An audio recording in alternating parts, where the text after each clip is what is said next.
Ngiyabingelela abazalwane babumfundisi Kamane. Ngibingelela nomama wakhe, abafundisi bonke abakhona phakathi kwethu egameni likaJesu abusisi. Nomama wakhe nabanye abakhona abafundisi egameni likaJesu. Ngibingelela ubaba omkhulu nogogo nentombi no Sunday school egameni likaJesu Kristu. Ngibingelela ne-worship team baba uthuli egameni lenkosi Jesu. Amen. Siyabonga kakhulu kwabazalwane uJesu. Siyabonga uJesu. Sebenzi wakhe wenzile bazalwane. Ngibale. Amen. Kodwa umsebenzi kaNkulunkulu awenzile ngoJesu. Futhi enhlizweni yami ngibuyele emuva kubaba uNgcobo umekhuluma ngendaba yesinqumo. Ukuthi bakungelula kuJesu bazalwane. Kwakubiza ukuthi athathe isinqumo. Ngenxa yolaka uNkulunkulu ayenalo ngumuntu. Amen. Ngiyazi ukuthi kwakungekuhle. Wayengeke nje uJesu asuke nje afuna ukuzofela abantu kungekho lutho wrong. Amen. Kodwa kwakungekuhle phakathi komuntu nomuntu. Amen.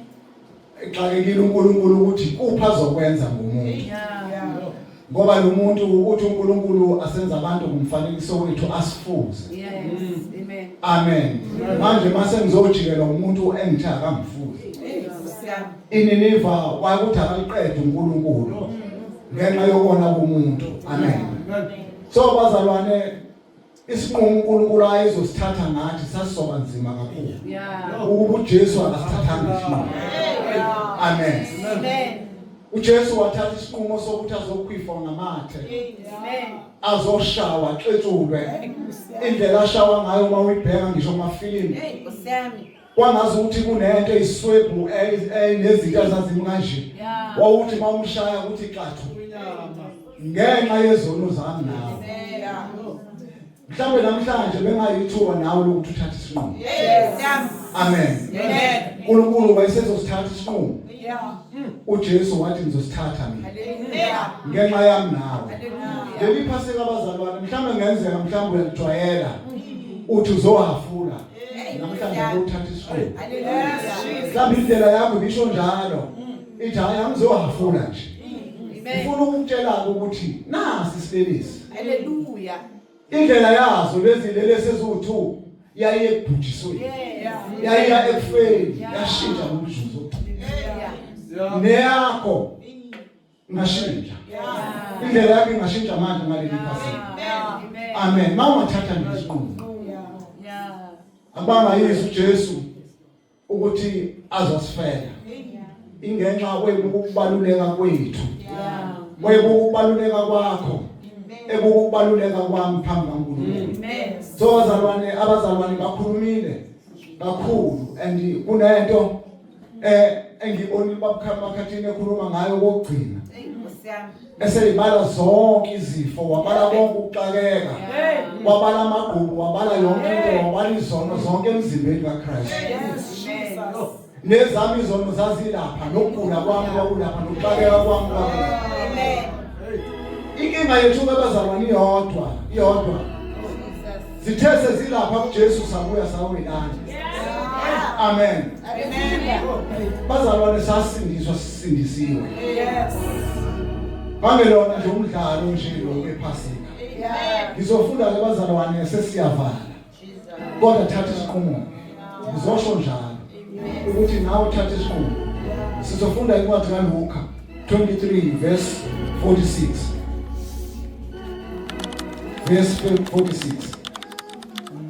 uJesu wamemeza ngezwi elikhulu wathi Baba ezandleni zakho ngiyawubeka umoya wami. Eseshilo lokho wafa. Amen. Amen.